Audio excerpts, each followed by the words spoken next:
ক্বালা রাসূলুল্লাহ সাল্লাল্লাহু আলাইহি ওয়াসাল্লাম, নবীজি বলেন, মা বাসাল্লাহু নাবিয়্যান ইল্লা রাআল গানাম। আল্লাহ পাক রব্বুল আলামিন এমন কোন নবী দুনিয়াতে পাঠান নাই যে নবী মেষ চড়ায় নাই, ছাগল চড়ায় নাই। যত নবী দুনিয়াতে পাঠাইছে সবাই মেষ চড়িয়েছে, ছাগল চড়িয়েছে। ক্বালা আসহাবুহু, সাহাবারা বললেন, ইয়া রাসূলুল্লাহ ওয়া আনতা, আপনিও কি মেষ চড়িয়েছেন? নবীজি জবাব দেয়, কুনতু আরআহা আলা তারারিত লি আহলি মক্কা, আমি কয়েক দিরহামের বিনিময়ে পারিশ্রমিকে আমি মক্কাবাসীর ছাগল চড়াইতাম। আমি হালাল পারিশ্রমিকে মক্কাবাসীর ছাগল চড়াইতাম, মেষ চড়াইতাম। হালাল উপার্জনের জন্য নবীজি বলেন আমি মেষ চড়াইতাম। তাহলে হালাল উপার্জন করতেন নবীজি মেষ চড়িয়ে, কারণ রসুলদের খাদ্য হালাল হতে হবে। আমাদের নবীও বলেন যে আমি উপার্জন করতাম কিভাবে, মেষ চড়াইতাম, এর বিনিময়ে আমি কয়েক কিরাত দিরহাম পাইতাম। তাহলে নিজের উপার্জিত এই হালাল ইনকামটা, এটা যত কষ্টকর হোক, এটা যদি হালাল হয়, এটার মধ্যে আলাদা একটা শান্তি আছে।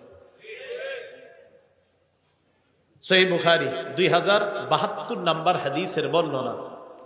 আনিল মিকদাম রাদিয়াল্লাহু তাআলা আনহু قال قال رسول الله صلى الله عليه وسلم, মিকদাম রাদিয়াল্লাহু তাআলা আনহুর বর্ণনা, রাসূলুল্লাহ সাল্লাল্লাহু আলাইহি ওয়াসাল্লাম বলেন, হাদিসের অনুবাদটা মন দিয়ে শুনেন, মা আকালা আহাদুন তাআমান ক্বাত্তু খায়রাম মিন আইয়া আকুলা মিন আমালি ইয়াদিহি।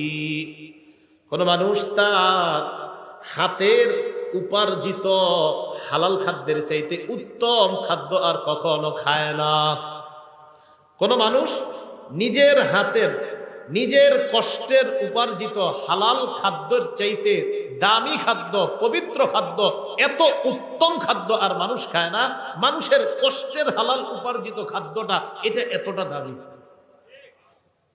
পরে কি কয় দেখেন, وإن نبي الله داود عليه الصلاة والسلام كان يأكل من عمل يده। আল্লাহ নবী দাউদ আলাইহিস সালাতু ওয়াস সালাম নিজের হাতের উপার্জিত, এই উপার্জিত ইনকামের পর ওই ইনকাম দিয়ে তিনি হালাল খাদ্য গ্রহণ করতেন। এর মানে নবী দাউদ নবীও নিজের কষ্টার্জিত হালাল খাদ্য গ্রহণ করতেন। এই হাদিস থেকে বুঝলাম আমাদের হাতে হালাল খাদ্য উপার্জন, আমাদের হাতে হালাল উপার্জনটা এবং এটা দ্বারা হালাল খাদ্য সঞ্চয় করা, এটা হলো সবচেয়ে উত্তম। নবী দাউদ আলাইহিস সালাতু ওয়াস সালাম উনিও নিজের হাতে কামাই করতেন, এই সঞ্চয়কৃত ওনার অর্থ দিয়ে উনি জীবিকা নির্বাহ করতেন। বুখারী শরীফের 2074 নম্বর হাদিসের বর্ণনা। আন আবি হুরায়রা রাদিয়াল্লাহু তাআলা আনহু قال قال رسول الله صلى الله عليه وسلم, নবীজি বলেন, লা আইয়াহতাতিবা আহাদুকুম হুজমাতান আলা যহরিহি খায়রুল লাহু মিন আইয়াসআলা আহাদান ফায়ুতিয়াহু আও ইয়ামনাআ।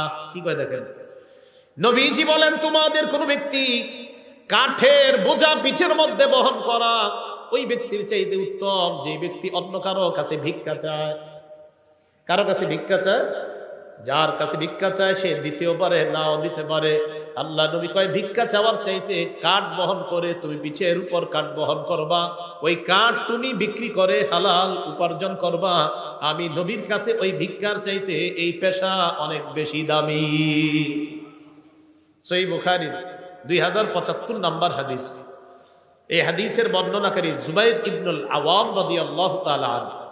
عن الزبير بن العوام رضي الله تعالى عنه قال قال رسول الله صلى الله عليه وسلم لأن يأخذ أحدكم أحبله خير له من أن يسأل الناس। কি কয় দেখেন, তোমাদের কোন ব্যক্তি রশি নিয়ে জঙ্গলে যাইবা, যাওয়ার পর লাকড়ি সংগ্রহ করবা, ওই লাকড়ি রশি দিয়ে বাঁধার পর ওই লাকড়ি বিক্রি করে হালাল উপার্জন করবা, এটা মানুষের কাছে চাওয়ার চাইতে অনেক দামি। তাহলে হালাল উপার্জন অন্য কারো কাছে ভিক্ষা করার চাইতে অনেক দামি।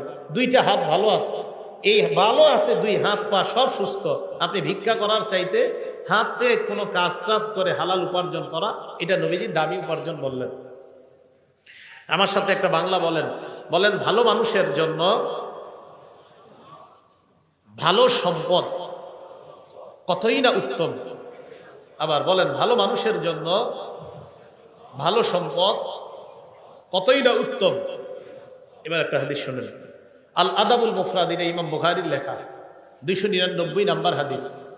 আমর ইবনুল আস রাদিয়াল্লাহু তাআলা আনহুর বর্ণনা, তিনি বলেন, বাসাইলাইয়ান নবী সাল্লাল্লাহু আলাইহি ওয়াসাল্লাম, আমর ইবনুল আস রাদিয়াল্লাহু তাআলা আনহু বলেন, আল্লাহর নবী আমার কাছে সংবাদ পাঠিয়েছেন, ফাআমারানি আন আখুযা আলাইয়া সিয়াবি ওয়া সিলাহি সুম্মা আতিহি, আমি যেন যুদ্ধের পোশাক পরে অস্ত্রে শস্ত্রে সুসজ্জিত হয়ে আল্লাহ নবীর কাছে আসি, এই সংবাদ আমার কাছে পাঠাইছেন।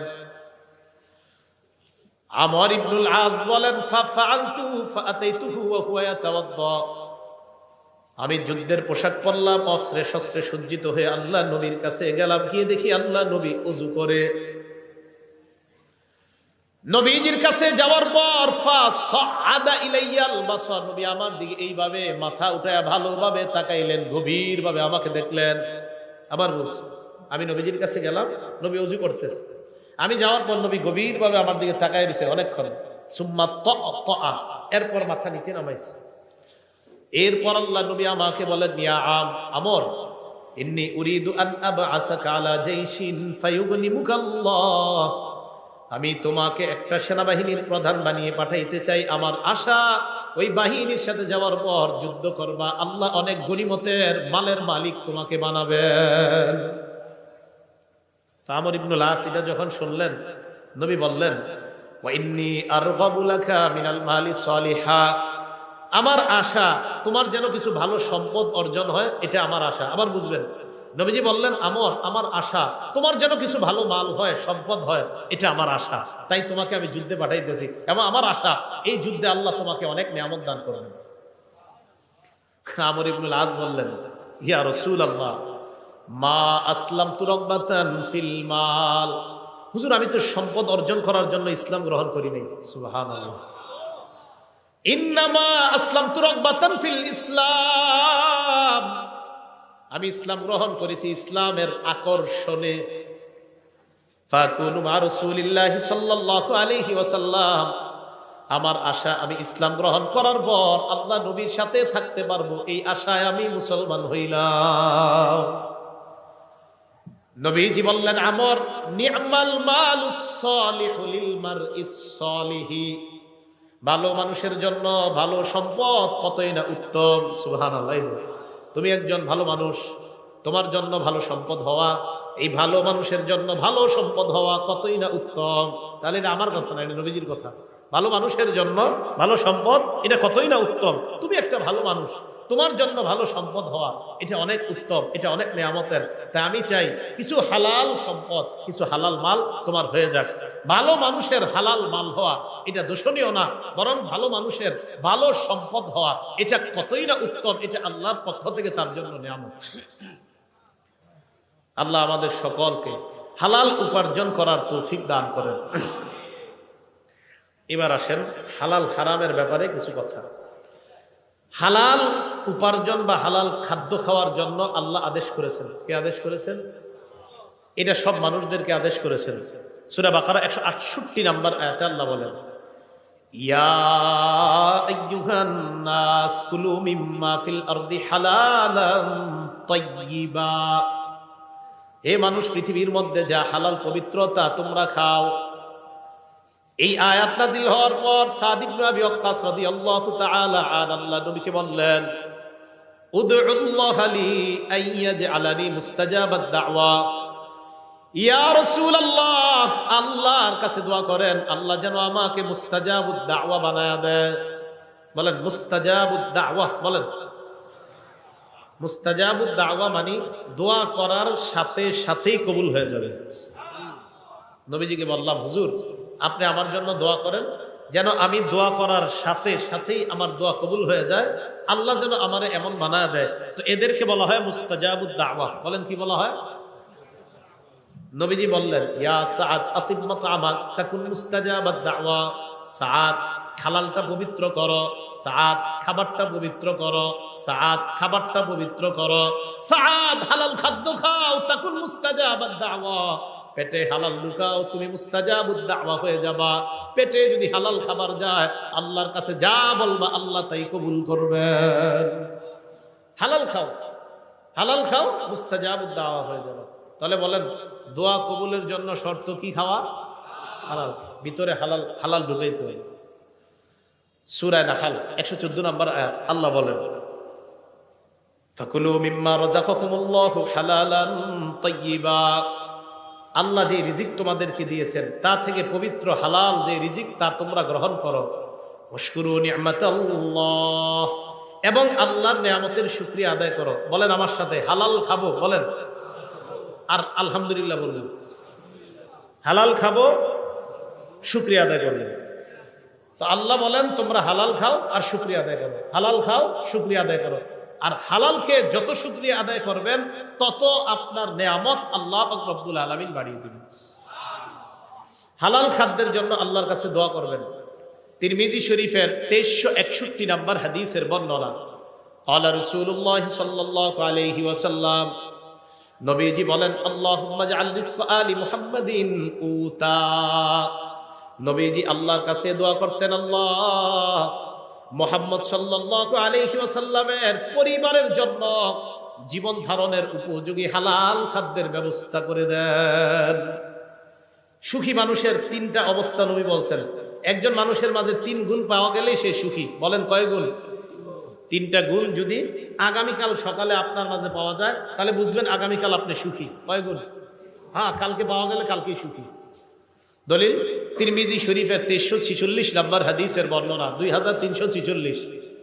ক্বালা রাসূলুল্লাহ সাল্লাল্লাহু আলাইহি ওয়াসাল্লাম, নবীজি বলেন, মান আসবাহা মিনকুম আমিনান ফি সিরবিহি।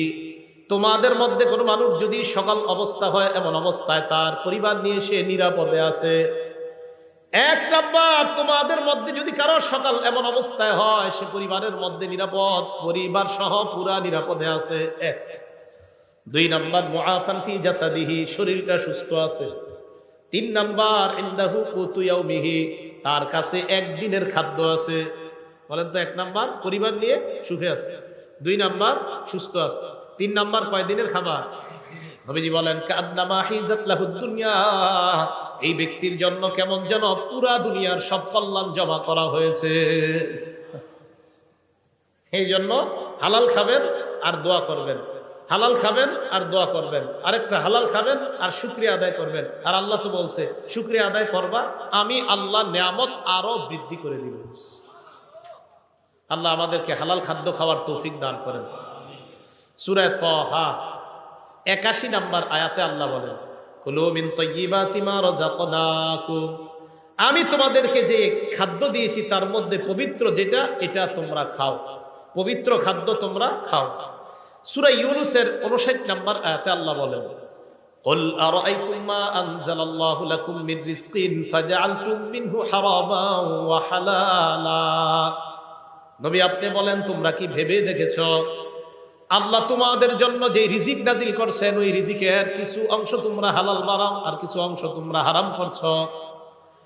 এই যে তোমরা হালাল করো আর হারাম করো, আল্লাহু আযিনা লাকুম, এই আদেশ কি আল্লাহ তোমাদেরকে দিয়েছেন? আম আলাল্লাহি তাফতারুন, নাকি তোমরা আল্লাহর নামে মিথ্যা অপবাদ দাও? এই আদেশ কি আল্লাহ তোমাদেরকে করেছেন কিছু হালাল কিছু হারাম করার জন্য, নাকি আল্লাহর নামে তোমরা মিথ্যা অপবাদ দাও? আমাদের সকলকে আমরা যেন হালালকে হালাল হিসাবে গ্রহণ করি, হারামকে হারাম হিসাবে গ্রহণ করতে পারি, আল্লাহ তৌফিক দান করেন। সহিহ বুখারী 2059 নম্বর হাদিসের বর্ণনা। এই হাদিসটা আমাদের বর্তমান যুগের সাথে আমরা মিলাই দেখেন কি বলে নবীজি। আল্লাহুম্মা লাকাল হামদু ওয়া শুকর। عن أبي هريرة رضي الله تعالى عنه قال قال رسول الله صلى الله عليه وسلم, আবু হুরায়রা রাদিয়াল্লাহু তাআলা আনহুর বর্ণনা, নবীজি সাল্লাল্লাহু আলাইহি ওয়াসাল্লাম বলেন, ইয়াতি আলান নাসি জামান, মানুষের উপর এমন একটা সময় আসবে, লা ইউবালিল মারউ মা আখাযা মিনহু, মানুষ যাচাই বাছাই করবে না কোত্থেকে সে উপার্জন করে, আমিনাল হালালি আমিনাল হারাম।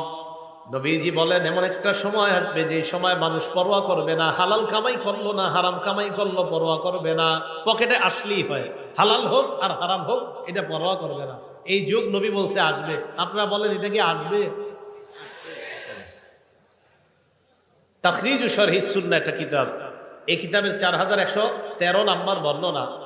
আন আব্দুল্লাহ ইবনে মাসউদ রাদিয়াল্লাহু তাআলা আনহু قال আব্দুল্লাহ ইবনে মাসউদ রাদিয়াল্লাহু তাআলা আনহুর বর্ণনা, তিনি বলেন, ইয়া আইয়ুহান নাস ইত্তাকুল্লাহ, হে মানুষ তোমরা আল্লাহকে ভয় করো, রিজিক অন্বেষণে তোমরা মধ্যপন্থা অবলম্বন করো।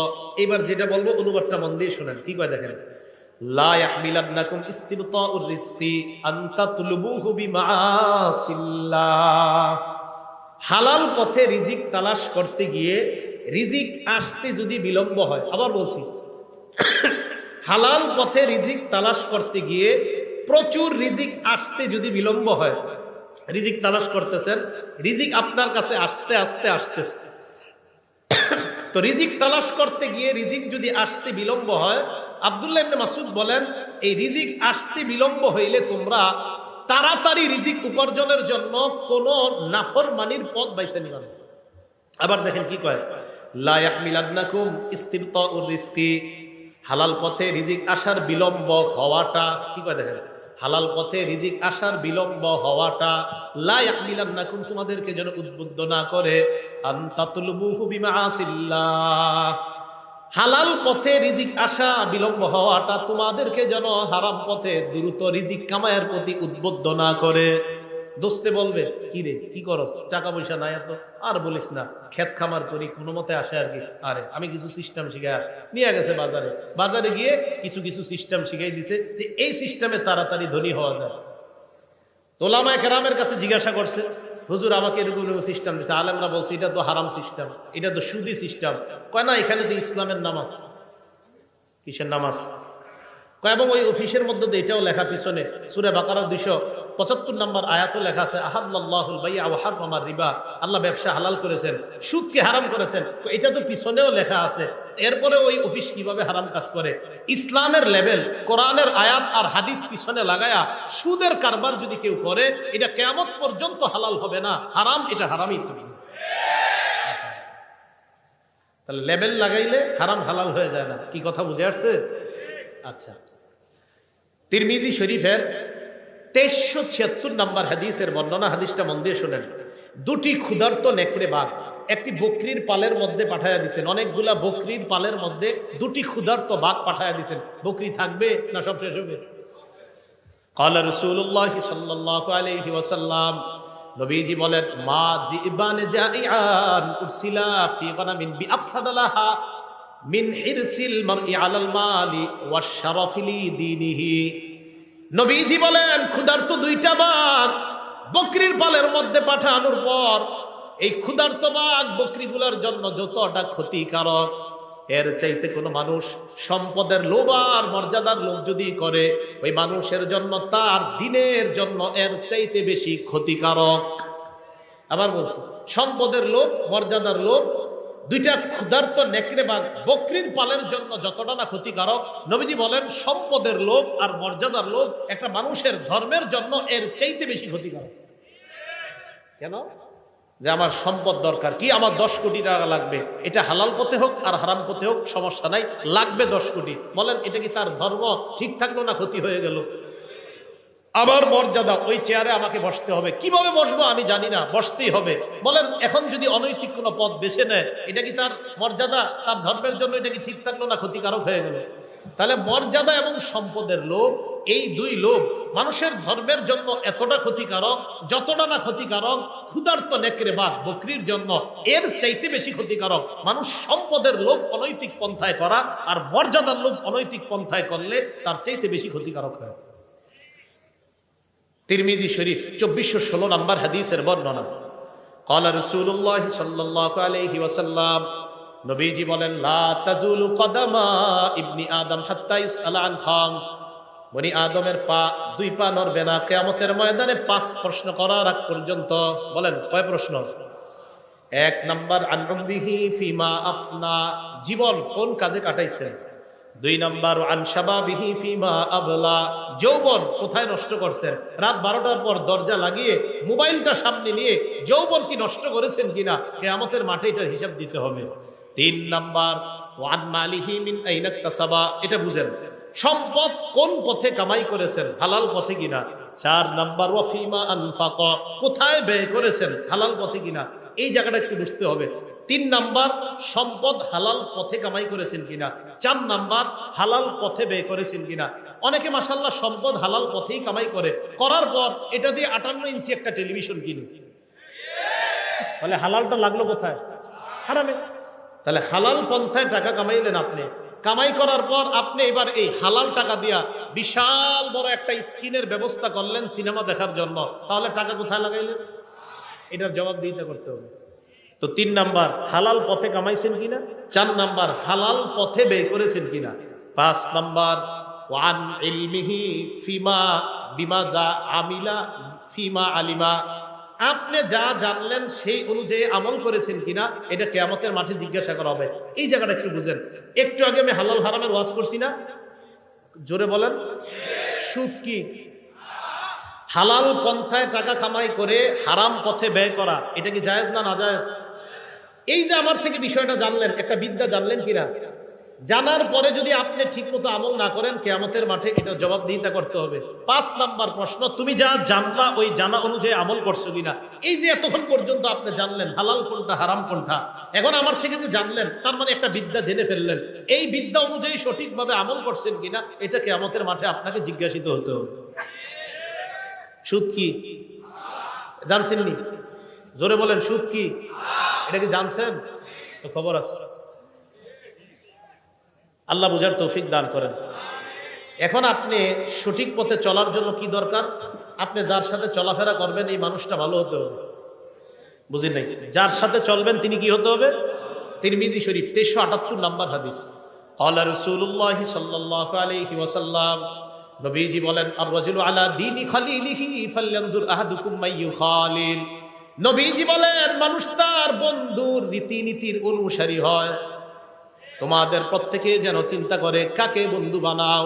সুদখোরকে যদি বন্ধু বানান আপনারও এটা সুদখোর বানাবে। বন্ধু কারে বানাইতেছেন এটা আপনি বুঝে শুনে বানাইতে হবে। মানুষ তার বন্ধুর রীতিনীতির অনুসারী হয়, অতএব মানুষ যেন চিন্তা করে যে সে কাকে বন্ধু বানায়। আল্লাহ আমাদের জীবনে একজন প্রকৃত বন্ধু আল্লাহ আমাদেরকে ব্যবস্থা করে দেন। সহিহ বুখারীর একটা বর্ণনা শুনেন, 3842 নাম্বার হাদিসের বর্ণনা। আবু বকর সিদ্দিক রাদিয়াল্লাহু তাআলা আনহুর এক আশ্চর্য ঘটনা। ওনার একজন গোলাম ছিল, আম্মা জান আয়েশা সিদ্দিকার বর্ণনা, কানা লি আবি বকর সিদ্দিক রাদিয়াল্লাহু তাআলা আনহু গুলাম কানা ইখরিজু লাহুল খরাজ। আবু বকর সিদ্দিক রাদিয়াল্লাহু তাআলা আনহুর একজন গোলাম, তিনি কর বের করতেন। আবু বকর সিদ্দিক রাদিয়াল্লাহু তাআলা এই কর যে বের করে আনতেন এটা থেকে তিনি খাইতেন। একদিন এই গোলাম কি করছে, ফাজাআ বিশাইইন, একদিন কি জানি একটা নিয়ে আসছে, আনার পর আবু বকর সিদ্দিককে বললেন এটা খান। আবু বকর সিদ্দিক এটা খাইলেন। খাওয়ার পর গোলাম বলে, আতাদেরি মা হাযা, আপনি কি জানেন আপনি কি খাইছেন? কয় কেন, কি হইছে? কয় কুনতু তাকাখানতু ফিল জাহিলিয়া, আমি জাহিলি যুগে গণনা করতাম, ভাগ্য গণনা করতাম। কি গণনা করতাম? ভাগ্য। কয় মা উহসিনুল কাহানা ইল্লা আন্নী খাদাতুহু, আমি ভাগ্য গণনা কিছুই জানতাম না, হুদাই মানুষের ধোঁকা দিতাম। আমাদের দেশেও বিভিন্ন ওভারব্রিজের নিচে বিভিন্ন জায়গায় জায়গায় ভাগ্য গণনা করা হয়। হয়তো 100 জনের মধ্যে একজনকে একটা কইছে, এটা কোনো মতে লেগে গেছে, ওই একজন গিয়ে আরো 10,000 রে বোকা বানায় এখানে নিয়ে আসে। এগুলা মিথ্যা কথা। এদের কাছে যারা যাবে তাদের ইমানের মধ্যে খতরা এসে যাবে। ভাগ্য গণনা এগুলো বিশ্বাস করবেন না। তো উনি বলেন, আমি মানুষের ধোঁকা দিতাম, হুদায় আমি ভাগ্য গণনা করতে পারতাম না। তো কি হয়েছে? আমি যার ভাগ্য গণনা করছি জাহিলি যুগে এরকম একজনের সাথে আমার দেখা হয়ে গেছে আজকে, উনি আমাকে এইগুলা দিছে, আমি আপনারে নিয়ে আসলাম আপনার কাছে।